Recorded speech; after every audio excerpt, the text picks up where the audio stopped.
Let's turn now in our Bibles to Exodus chapter 26.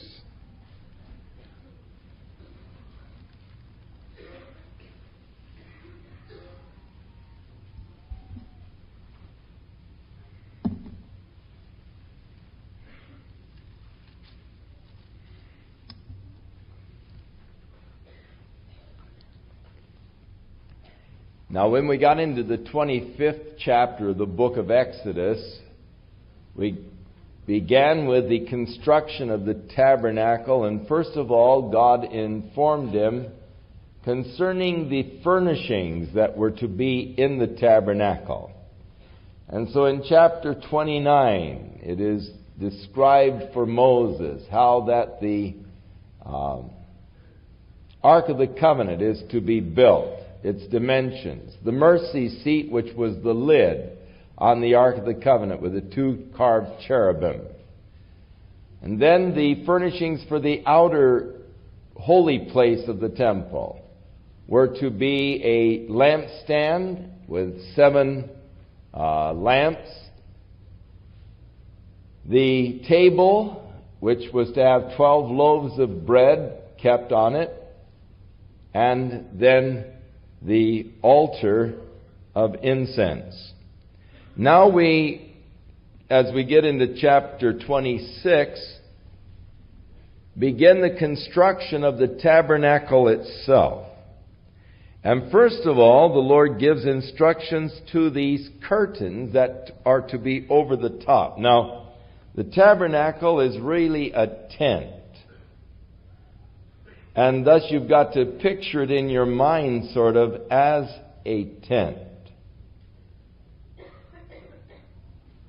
And first of all, he describes the curtains that go over the top of this tent. The bottom curtain, and there are 3 layers of curtains actually, and the bottom curtain is to be made of linen. And they are to take 10 curtains of fine twined linen, blue, purple, scarlet, with cherubims and cunning work shalt thou make them. And the length of one curtain shall be 28 cubits, or 42 feet. And the breadth would be 4 cubits, or 6 feet. And all of the curtains are to be the same measurement. Then they are to take 5 of the curtains and couple them together, so that 5 would be sewed together, which makes now a curtain of 30 feet by 42 feet.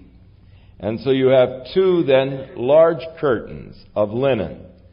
Now the interior part is got all of these neat little embroidered cherubims and fancy needlework, so that as you go into the tabernacle and you look up, you see all of these cherubim that have been woven into the fabric of this linen. Remember, this is a model of heaven. Heaven is filled with angels. And so the idea of going into the tabernacle and the consciousness of the presence of the angels of God that are there in heaven. So the cherubim all sewn in fine needlework in this linen curtain. Then the curtains were to have these golden rings sewed on them, the loops of blue on the edge of one curtain at the selvage, a coupling like you shall make, and they were to make these loops and then these golden tacks, 50 loops, and then these golden tacks, and they were to be tacked together at this loop so that you ultimately end up with one curtain that can be taken apart and folded into the 2. Now you get the idea? It is actually... they are to be 2 large curtains, 30 feet by 42 feet, but yet they are to have these 50 loops and then golden tacks by which the loops are held together, so that when they put it over the top of the tabernacle, it makes one large curtain. But the tabernacle is to be a portable building. It's to move whenever they move. And so the thing all has to be made so that it is portable. so that it can be taken down and carried away. And just one curtain, 60 by 42, would be much too large to try to move. So it's clipped together in the middle so that they can take it apart and then move on with it when God indicated that it was time to move. Everything was portable.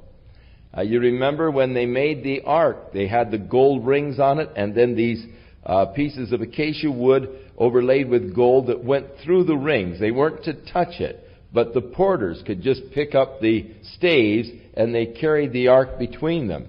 The same was true on the table of showbread and all. It was all made so that it was portable. They could move it from place to place. And so it really is a well-designed, portable building that was the tent, the tabernacle, the place, and it means the place of meeting. It was where the people were to meet God. Now, somehow, along the line in history, we've gotten a wrong concept that the church is God's house. The church is not God's house. God doesn't dwell in buildings made by men's hands. When Solomon built the temple, he recognized, hey, we're not building a house really for God. For he said, the heavens of heavens cannot contain God. So it is a place of meeting. It's the place where I can come and meet God. Now, we could meet God anywhere. God will meet you wherever you want to meet Him. God will meet you on the beach. God will meet you on the freeway. You name it. God can meet you anywhere. But when we want to gather together, to meet together, to fellowship, to have a place of meeting in a corporate sense, then the building comes in handy. If we lived in Hawaii, we wouldn't need a building. We could meet the Lord under the banyan trees. And that's great. But here is a place where we gather to meet God. We don't think of this as God's house at all. Tomorrow it's just an empty building. Tonight it's the church, or the place where the church meets. You're the church. And so this becomes the place where the church gathers to meet together in a corporate sense with God. Now, the tabernacle was the place of meeting where people would meet God. But you see, they didn't have Jesus Christ. And thus, they couldn't just meet God anywhere because God is a holy God. And if you meet God, you might just fry because of your sin and His holiness. And so, in the Old Testament period, you wouldn't dare meet God. Thus, in order to meet God, they had a place, and then they had a ritual by which you could meet God, but not yourself directly. You would come to the priest, and the priest would go before God for you, and then the priest would come back to you for God. But you just wouldn't meet God directly yourself in the Old Testament. And so they called it the place of meeting, where the people could come to the priest, offer their sacrifice, and the priest would go before God for them. This was that place, the tabernacle. And this lasted actually all the way up through the reign of David. They still, at David's time, had a tabernacle. It wasn't until Solomon built the temple that the tabernacle was finally done away with. So, the first curtain over the top of the tabernacle was of linen, and basically 60 feet by 42 feet. Now, the next curtain was of goat's hair. Now, the first one is really for the ornament on the inside with the fancy needlework. Now the next one is sort of as a protection of sorts. And the second curtain over the top of the first was of goat's hair. And there were to be 11 of these, and so it was to be a little bit bigger than the first. It's to drape down a little further over the linen one. And again, the length of one will be 30 cubits or 45 feet instead of 42. And 6 feet wide, but then they were to sew 6 of them together and 5 of them together, again making the loops and the tacks whereby they were to be tacked together. Now these tacks, though, on the goat skins were to be of brass. Now, with the goat skins, the fact that they had to use these goat skins or goat hair indicated the death of the animal, and wherever you have the death of the animal, you're thinking now in the terms of sacrifice and the judgment for sin. Thus, wherever anything has to do with judgment, your metal becomes brass. For brass is the metal that is symbolic of judgment. So wherever there was animal and the death of animals and so forth, brass was used because that's a sign of the judgment against sin. So this second curtain over the top, a little bit bigger than the first, it is 45 feet by 62. And it's to hang over both ends and down the sides and to cover completely over the linen curtain. And this is more of a protective covering. And then the third covering was of badgers or ran's skins dyed red, a covering above the badger's skins.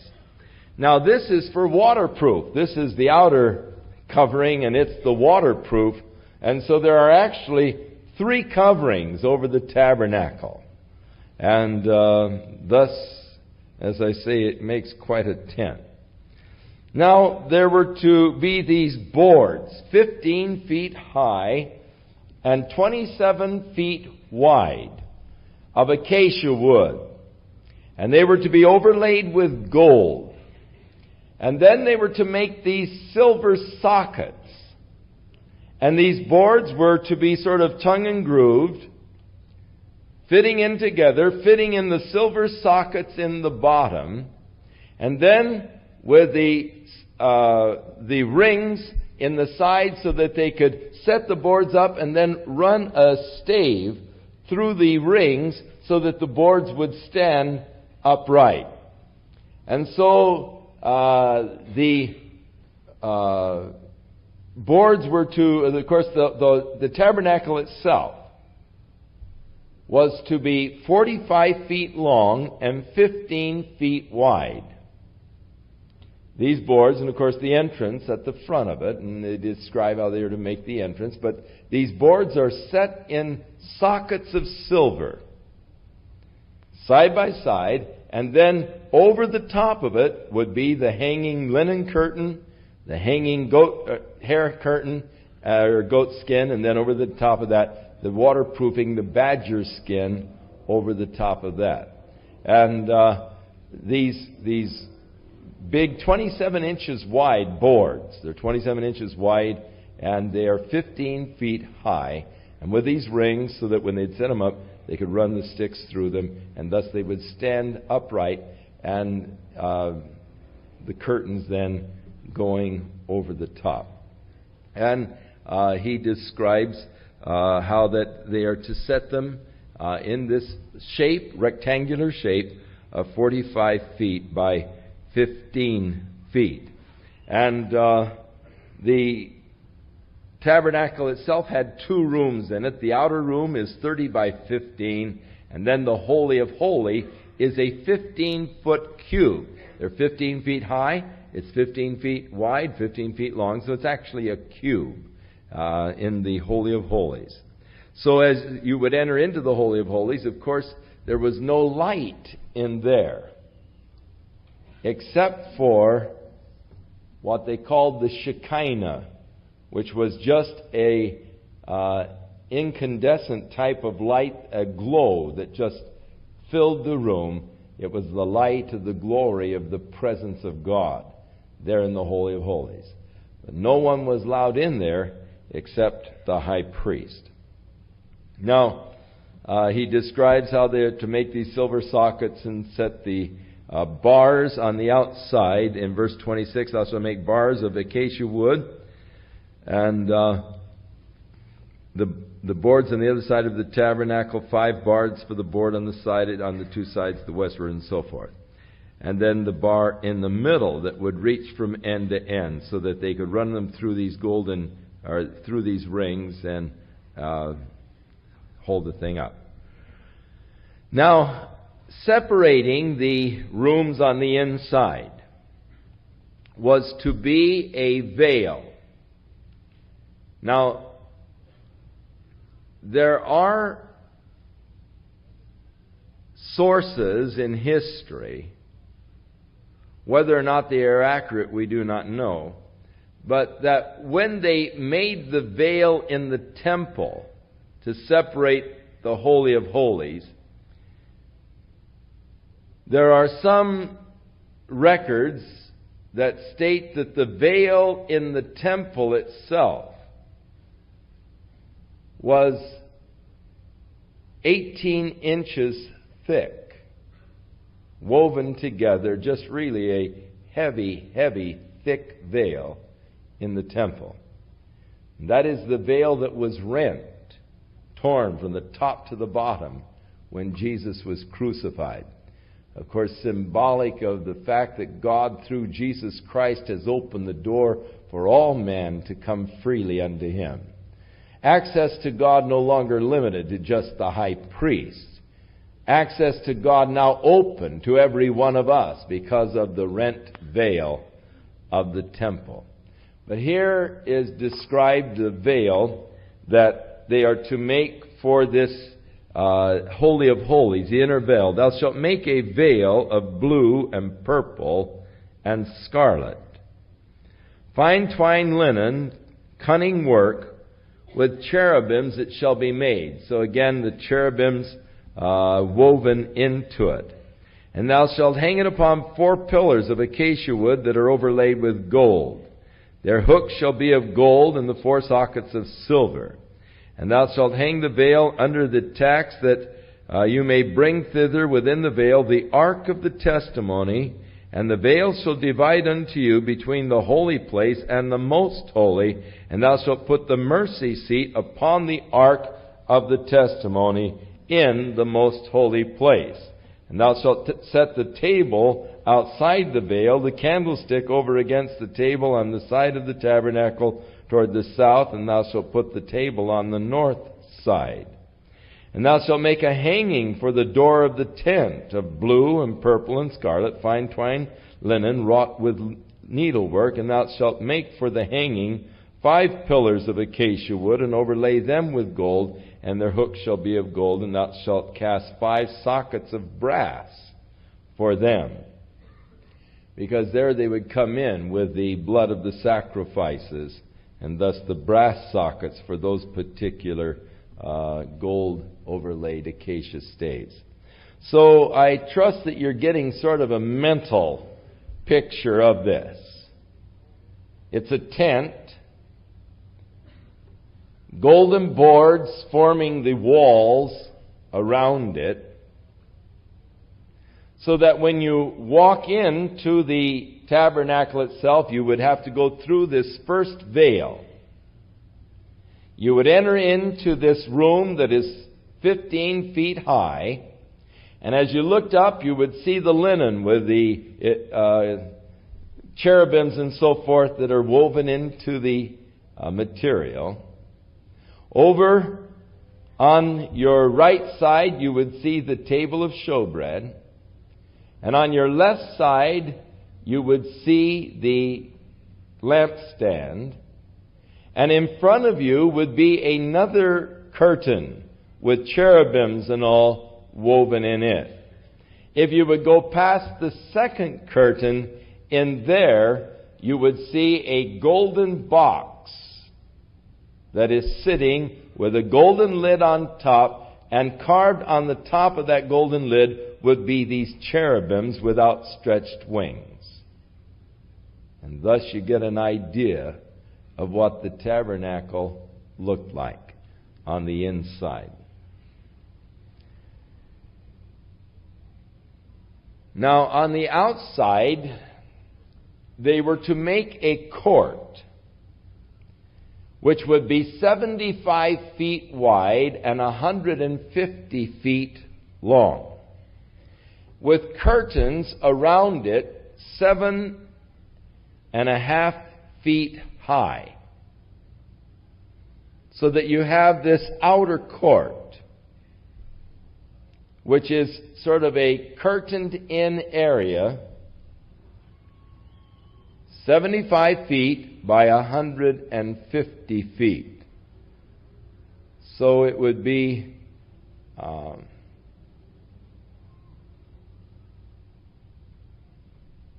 the outer court would be just about as large as the building here is wide. And it would be 75, which would take us back to about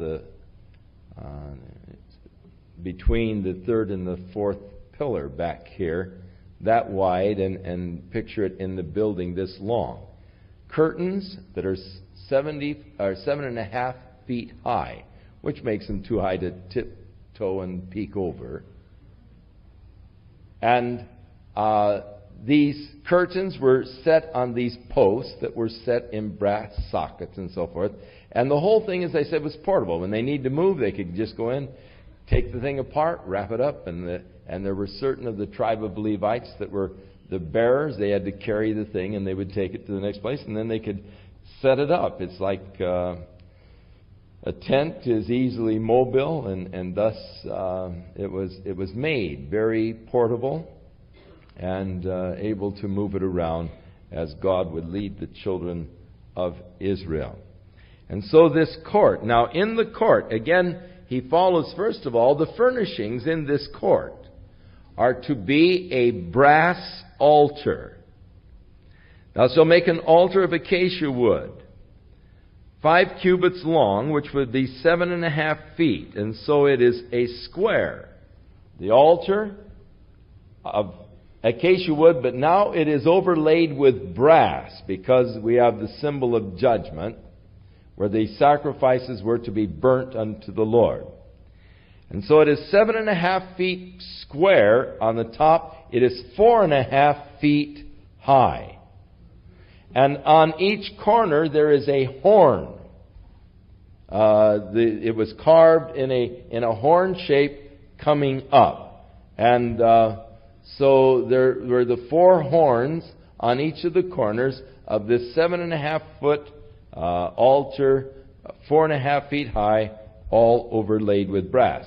And as he first of all gave you the furnishings of the tabernacle and then the tabernacle, so the furnishings of the outer court, and then the description of how the outer court was to be made.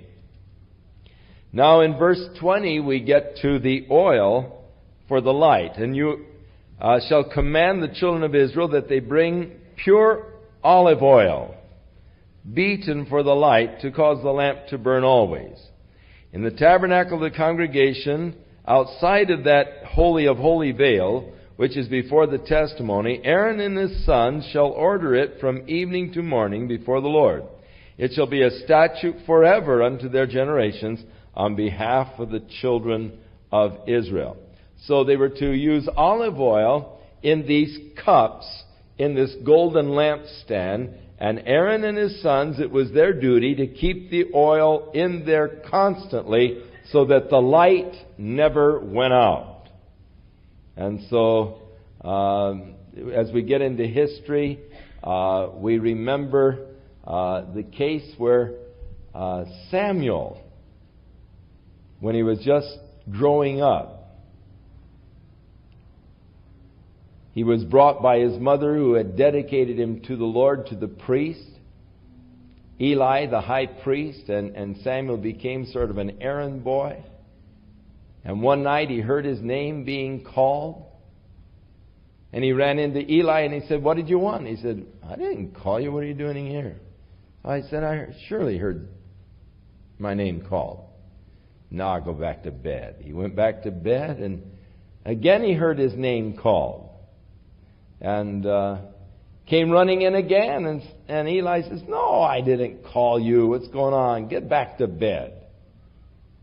And so the next time Eli said, "Look, if you hear someone calling again, just say, 'Speak, Lord, your servant hears.'" And so he heard his name called again, and he said, "Speak, Lord, your servant hears." Well, the Lord was trying to tell him that the oil was going out. Someone had failed in the job there in the lights. And so the beginning of his listening to the Lord and all involved this lights that were to be kept burning.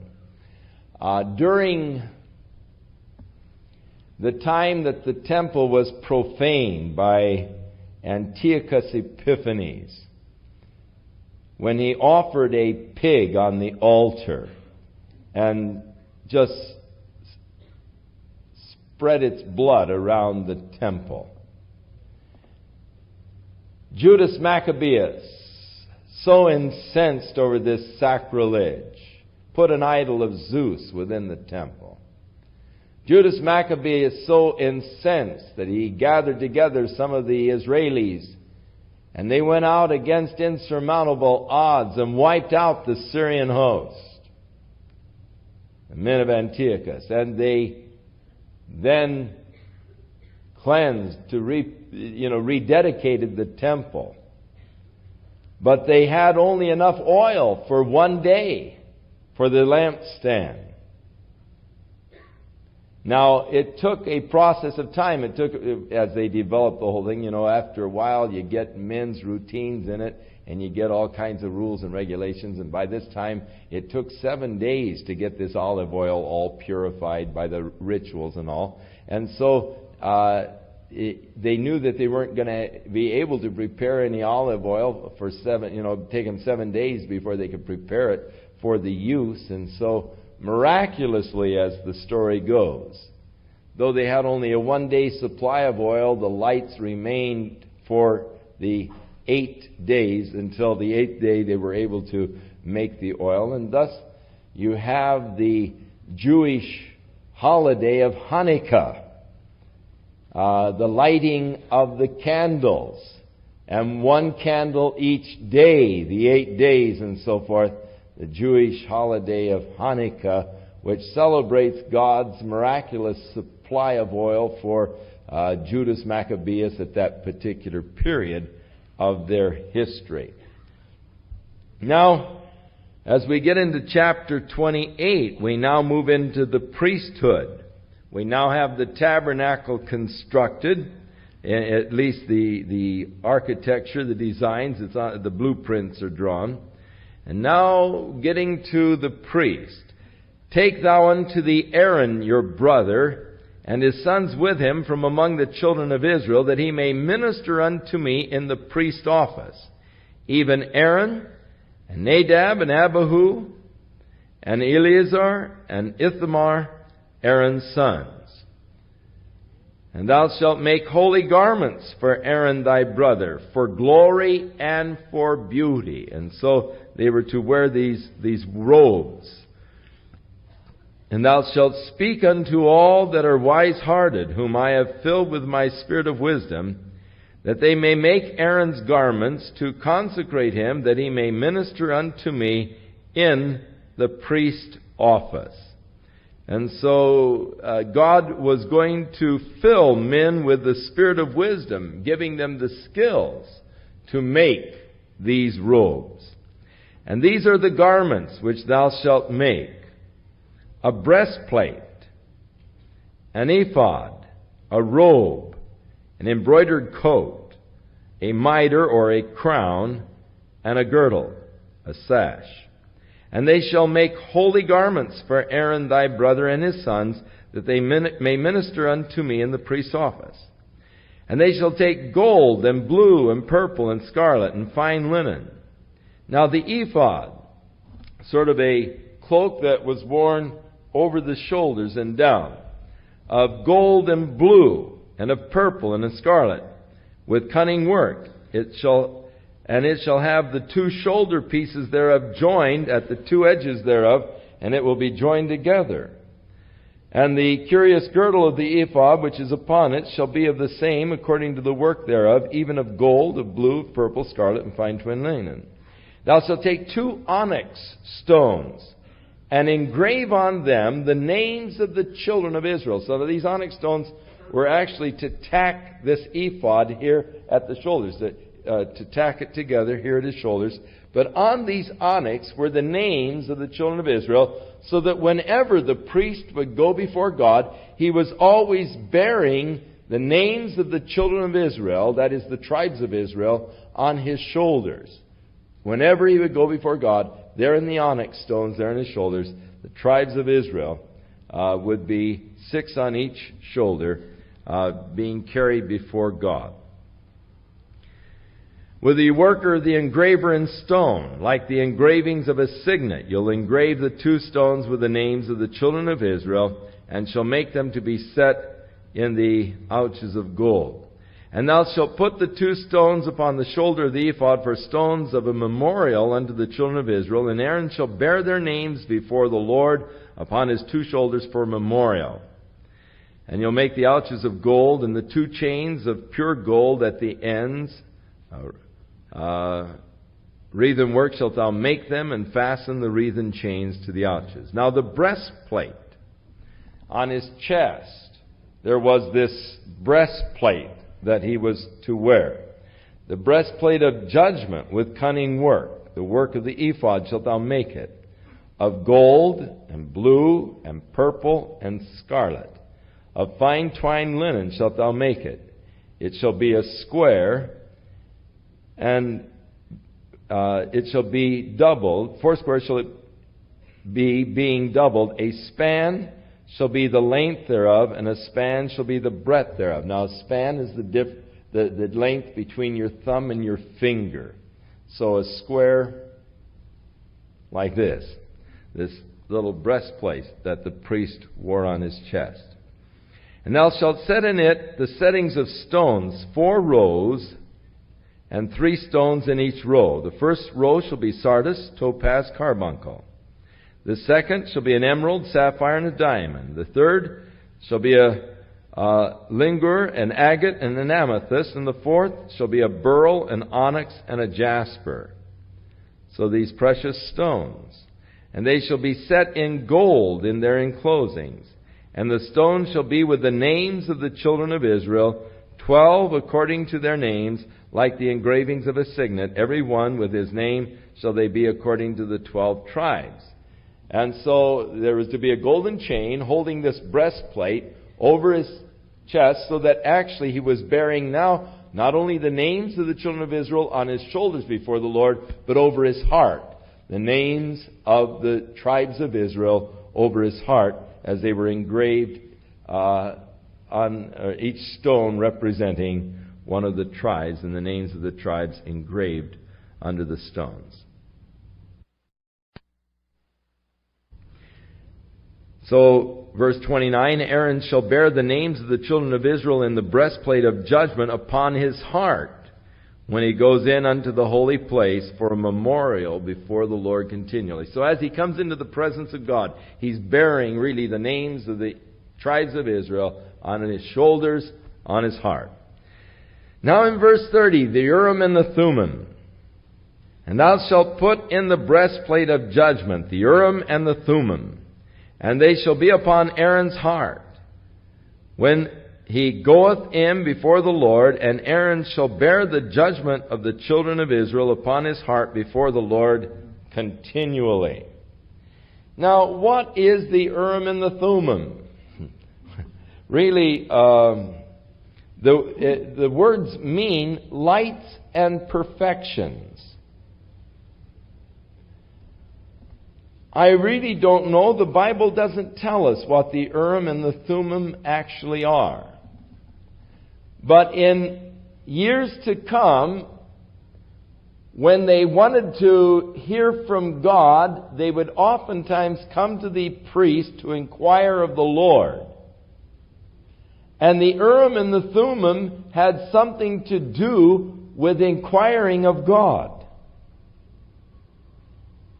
Because they would come to the priest with the Urim and the Thummim, and he would inquire of the Lord for them. So when David wanted to know, shall we go out to battle, rather than just going out to battle, he would come to the priest and say, inquire of the Lord, shall we go to battle? And the priest with the Urim and the Thummim would inquire of God and say, yes, go. And then they would continue to get directions. Now, some believe that the Urim and the Thummim were actually two stones, a black stone and a white stone. And that in the inquiring of the Lord, the priest would reach in and pull out one of the stones. If he pulled out the white stone, it was God saying yes. If he pulled out the black stone, it was God saying no. And that is one of the most prominent theories of what the Urim and the Thummim actually were. Two stones by which the priest would say, God, show us, shall we go now? And he'd pull in, and if the white stone would come out, yes, we go now. If the black stone would go out, no, we wait. And then they would keep asking questions that could be answered by yes and no, inquiring of the Lord for directions and guidance. It is interesting, in the New Testament,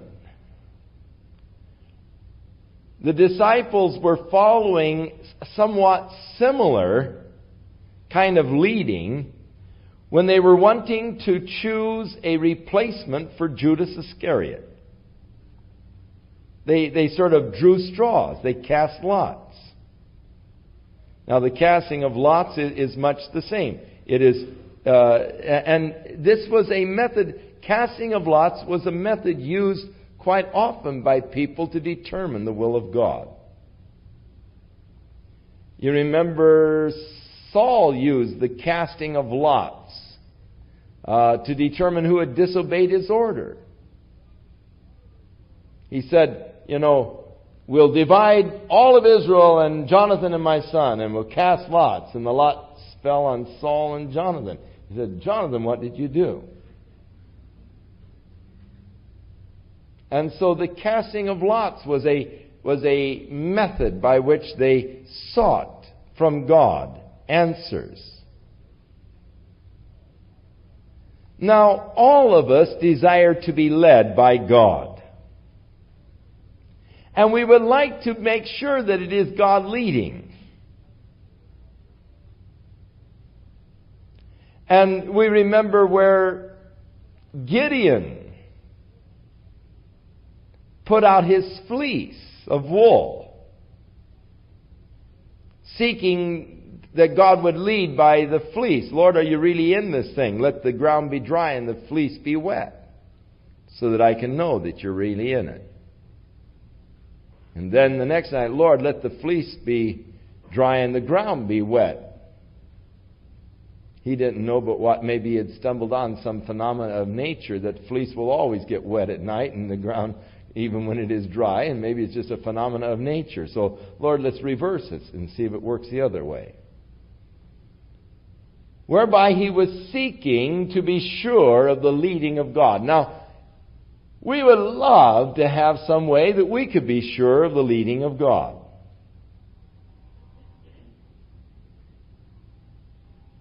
But this is almost like flipping a coin. And I surely wouldn't recommend that. Heads I go, tails I stay. God let it land, according to your will. I knew of a fellow who used to seek the leading of the Lord by putting 10 pennies in his pocket. And as he would pray and ask God for guidance, he would take out the pennies and put them down, and if they all 10 came up heads, he took that as a yes indication from God. Any other combination he accepted as a no. Well, if they all come up heads, you are fighting some pretty good odds now. The amazing thing, every once in a while they would all come up heads. The idea is that we would all like some kind of a sure method of knowing when God is saying yes and when God is saying no.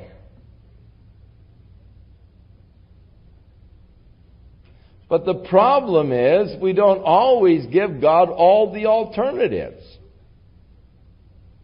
Lord, which one shall it be, Matthias or Barsabas, that you have chosen to take Judas's place?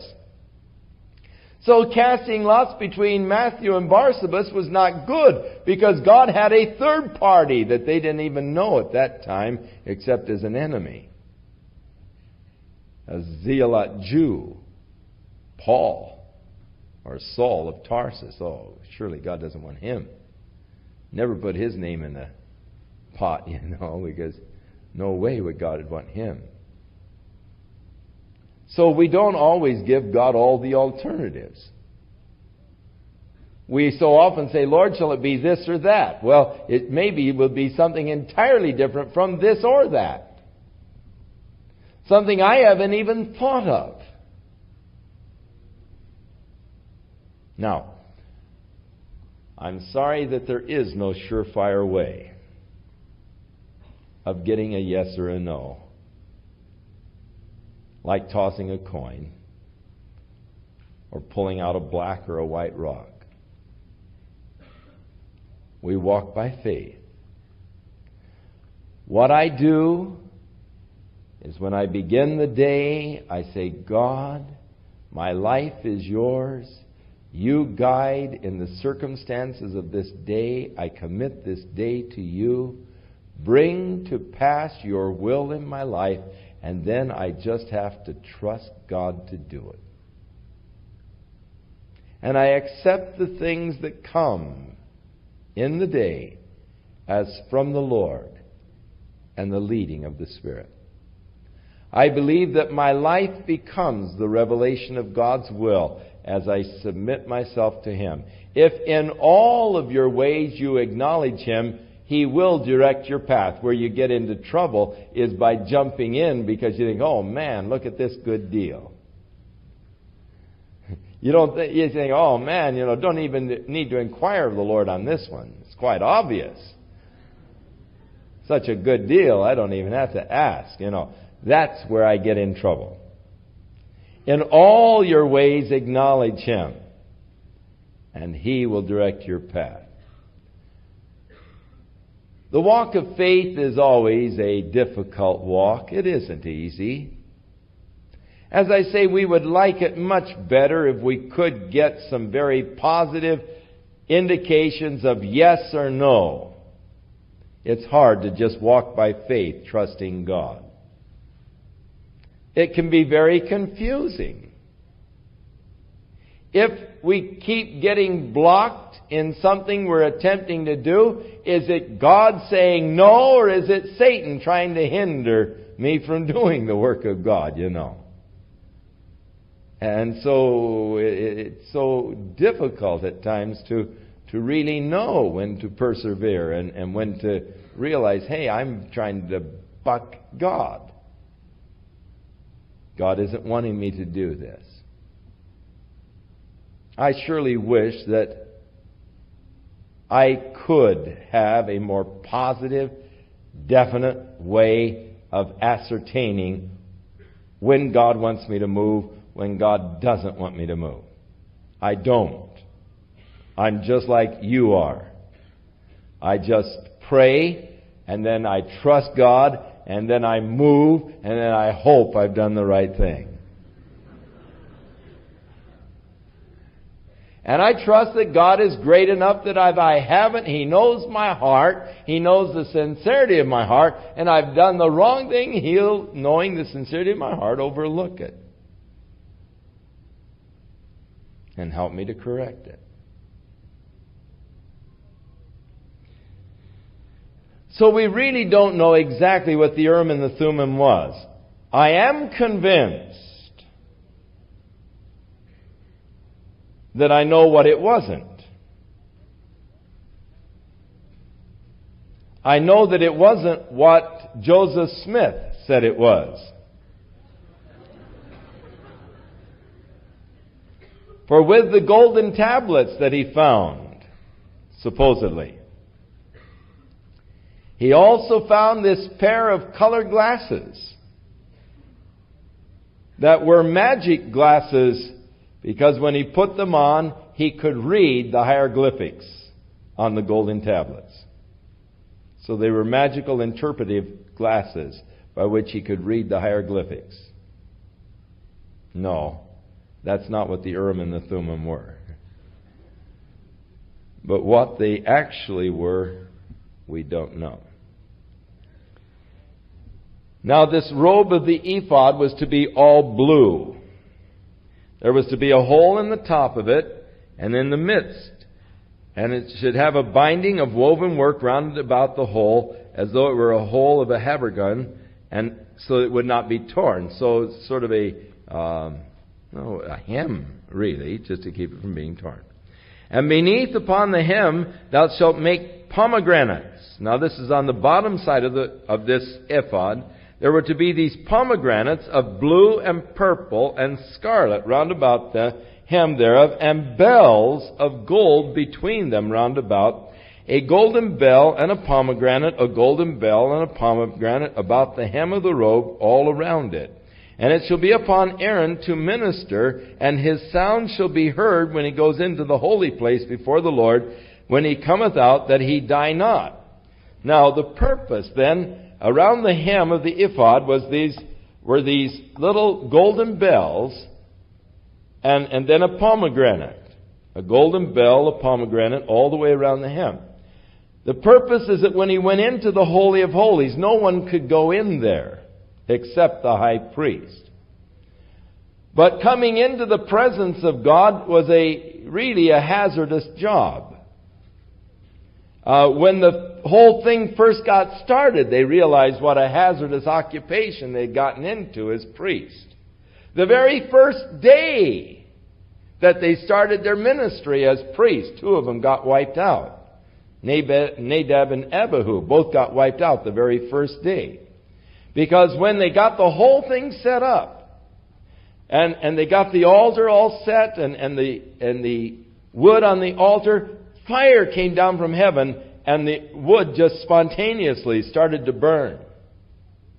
And Aaron's 2 sons got so excited, they grabbed their little incense burners, and they took the incense in them, but they took strange fire, and they went in to offer it before God, and the fire came from the altar and consumed the 2 sons of Aaron. It was a dangerous, hazardous job. You're coming into the presence of God, and you better make sure that everything is right. If it isn't, you've had it. Now, even the high priest, in coming in before God, coming into the presence of God, everything had to be just right. If it wasn't, the high priest would get wiped out. How would they know? The bells would quit ringing. So that was the purpose of the little bell. So they would tie a rope on his foot. And if the bells would quit ringing, they'd take and drag him out. Occupational hazard. And so that was the purpose of the little golden bells around the hem, is that when he was ministering before God, in the actual going into this area of coming into that area where God's presence was to meet the people, things had to be right, or it could mean the life of the high priest. And so the golden bells, so that they would know in case he died.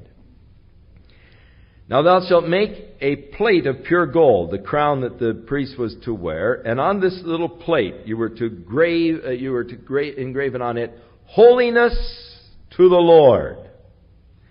And thou shalt put it on a blue lace, that it may be upon the mitre Upon the forefront of the mitre shall it be. So this mitre or crown, the blue crown that the priest was to wear, on it this little golden plate with the engraving, Holiness to the Lord. And it shall be upon Aaron's forehead, that Aaron might bear the iniquity of the holy things which the children of Israel shall sanctify in all their holy gifts, and it shall always be upon his forehead, that they may be accepted before the Lord. And thou shalt embroider the coat of fine linen. Thou shalt make a mitre of fine linen, and thou shalt make a girdle of needlework. And for Aaron's sons thou shalt make coats, and thou shalt make for them girdles and bonnets, and thou shalt make for them for the glory and the beauty. So they were very, ornament. It was quite, I want to say ornamentation, but it was very ostentatious and awesome as they would come out in these robes. Thou shalt put upon Aaron thy brother and upon his sons with him. Thou shalt anoint them and consecrate them and sanctify them, that they may minister unto me in the priest's office. And thou shalt make them linen breeches to cover their nakedness from the loins even to the thighs, so they reach. And they shall be upon Aaron and upon his sons when they come into the tabernacle of the congregation, or when they come near unto the altar to minister into the holy place, that they bear not the iniquity and die. It shall be a statute forever and ever, and to his seed after him. So that when they're bearing the iniquity of the people, they don't die themselves. Now notice that the robes were all of linen. There wasn't to be any woolen garment worn by the priest. For wool causes you to sweat. And God didn't want any man sweating in his labor for Him. That's very interesting, isn't it? When we look at all the perspiration that goes into the work of God today so many times. God doesn't want you to perspire in your work for Him.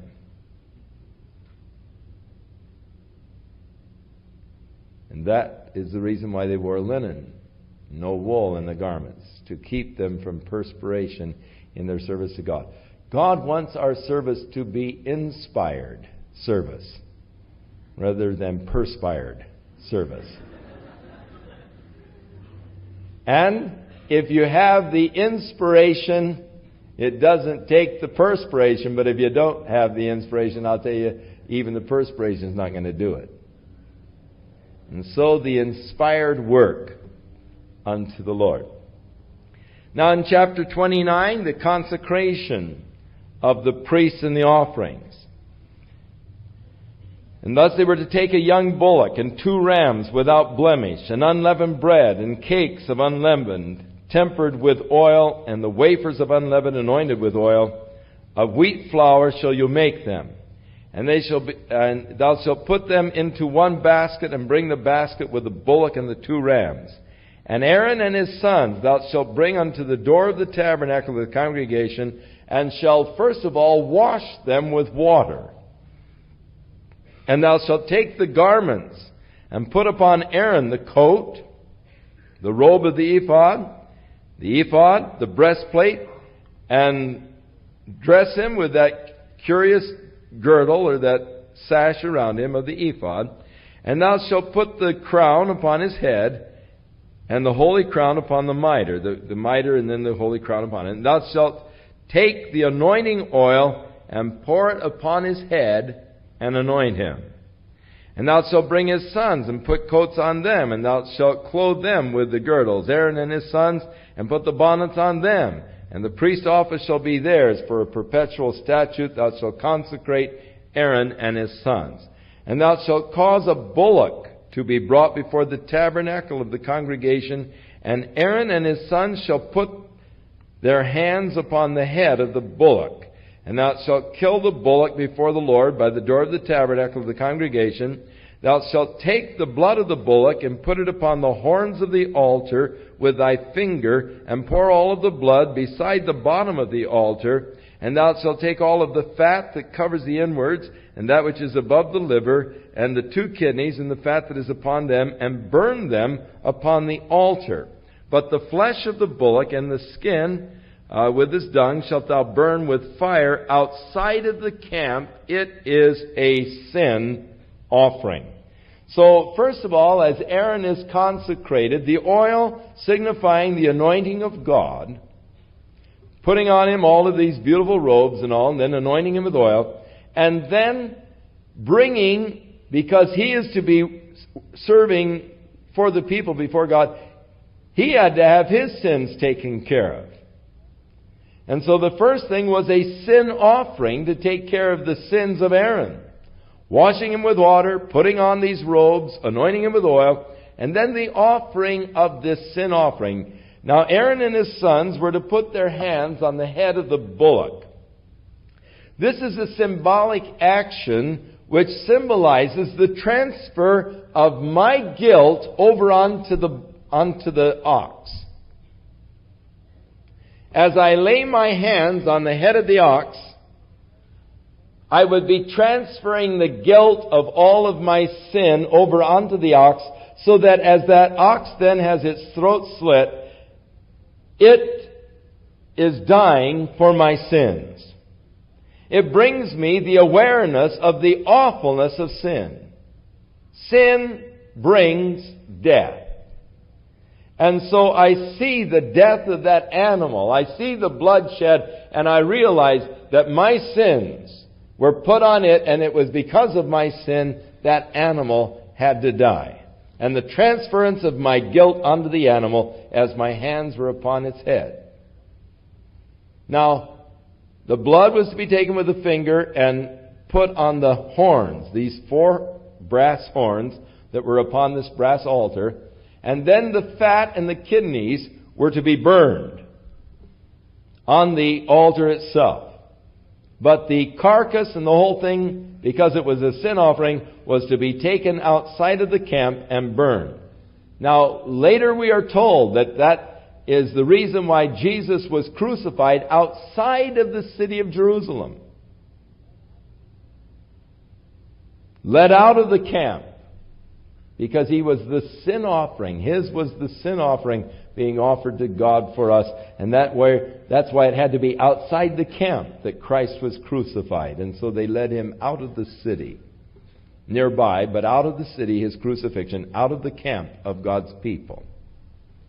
So first of all, for the priest to serve God, he had to have something done about his own sins, and thus the sin offering offered for Aaron. Now, one of the rams.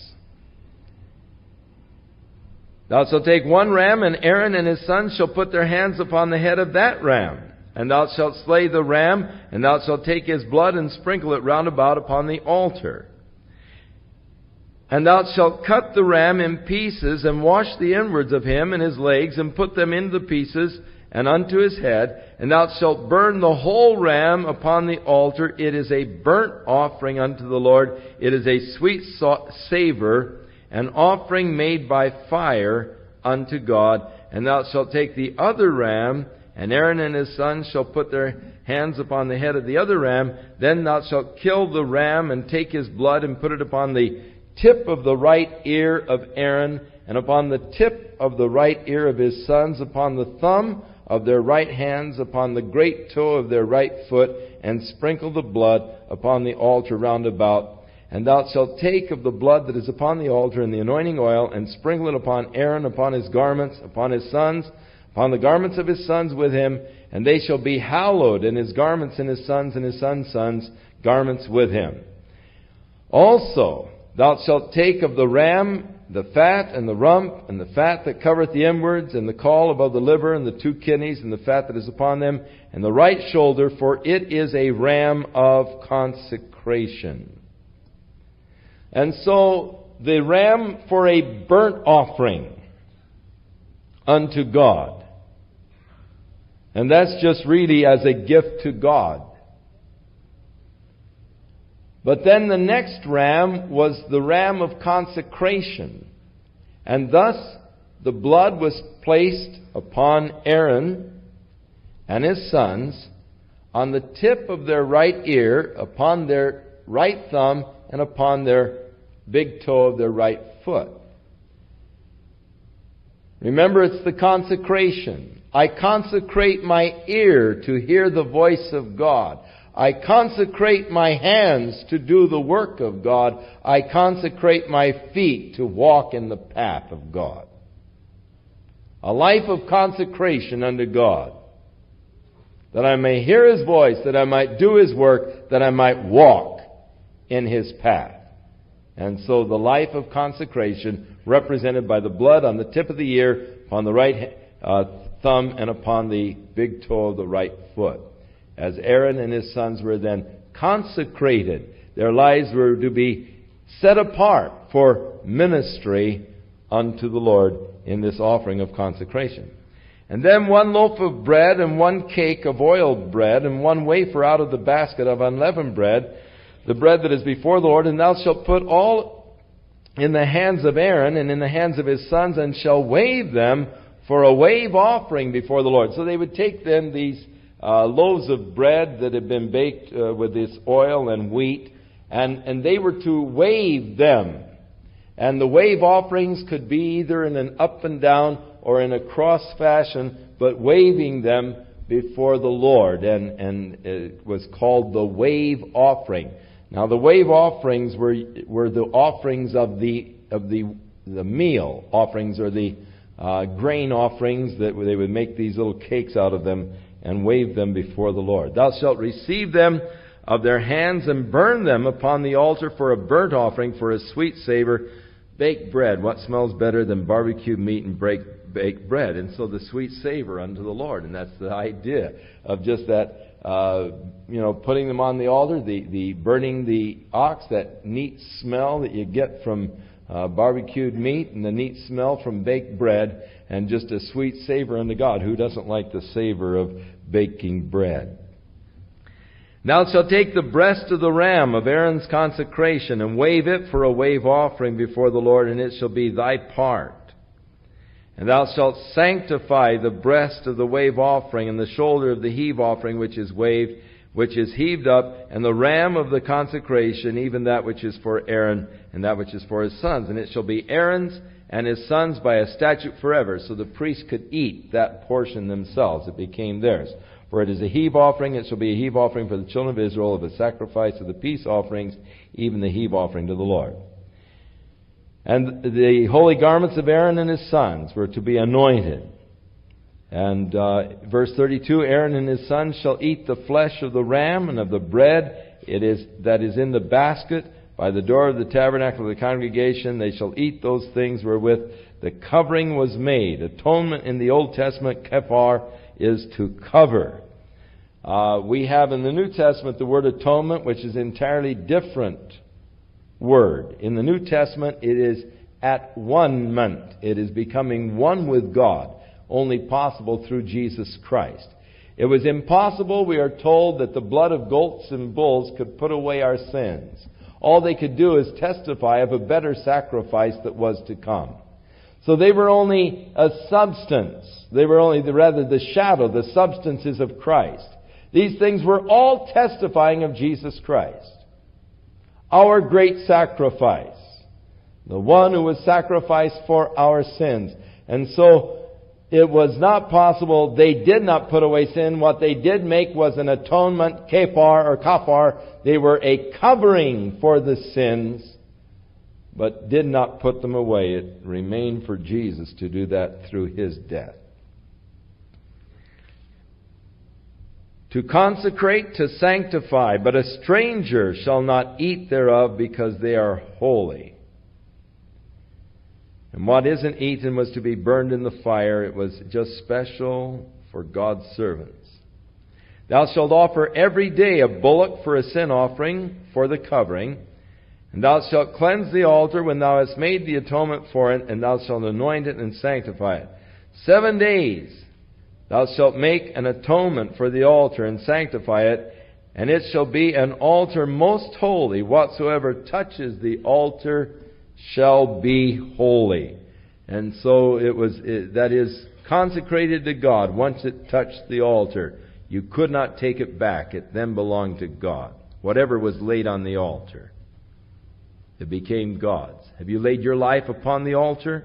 Then it becomes God. It isn't yours to take back again. It no longer belongs to you. Now this is that which thou shalt offer upon the altar: 2 lambs of the first year every day continually. 1 lamb shalt thou offer in the morning, and the other in the evening. And with the 1 lamb 1/10 deal of flour mingled with 1/4 part of beaten oil, and 1/4 part of wine for a drink offering. And the other lamb thou shalt offer in the evening. And you shall do according to the meal offering of the morning, and according to the drink offering thereof, for a sweet savor, an offering made by fire to the Lord. And this shall be continual burnt offering throughout your generations at the door of the tabernacle of the congregation before the Lord, where I will meet you to speak there unto thee. And so that was the purpose of the tabernacle, a place where God would come and meet with them and speak unto them. And I will meet with the children of Israel, and the tabernacle shall be sanctified by my glory. And I will sanctify the tabernacle of the congregation, and the altar I will sanctify also both Aaron and his sons to minister to me in the priest office, and I will dwell among the children of Israel, and will be their God, and they shall know that I am Jehovah their God, that brought them forth out of the land of Egypt, that I may dwell among them. I am Jehovah their God. Now Moses is up on the mountain getting all of these instructions from the Lord.